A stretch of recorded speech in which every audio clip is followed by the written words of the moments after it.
બ્રેકબાદ સ્વાગત છે વીટીવી ન્યૂઝમાં। આગળના સમાચાર પર નજર કરીએ તો નર્મદા જિલ્લામાં સૌથી મોટા ઉત્સવ સમાન હોળી દહનના કાર્યક્રમ બાદ આજથી 5 દિવસ સુધી આદિવાસી સમાજ ધૂળેટી પર્વ મનાવશે અને ધૂળેટીનો આ તહેવાર મનાવવા આદિવાસીઓ પરંપરાગત આદિવાસી વસ્ત્રો ધારણ કરી નૃત્યોમાં મસ્ત બનીને ફરે છે। કેટલાક યુવાનો સ્ત્રી વેશ ધારણ કરીને પણ ફરે છે અને આદિવાસી પરંપરાગત નૃત્ય કરી આ ઉત્સવને ઉજવે છે।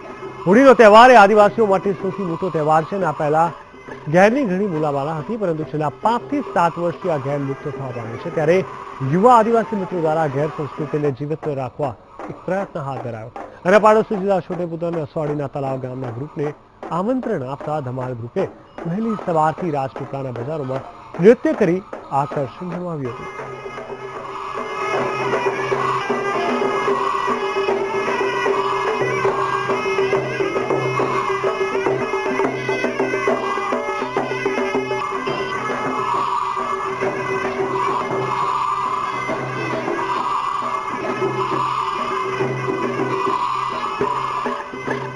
આદિવાસી સંસ્કૃતિ નાશ ન પામે એ કારણે અમે આ સંસ્કૃતિ ઉજવી રહ્યા છે।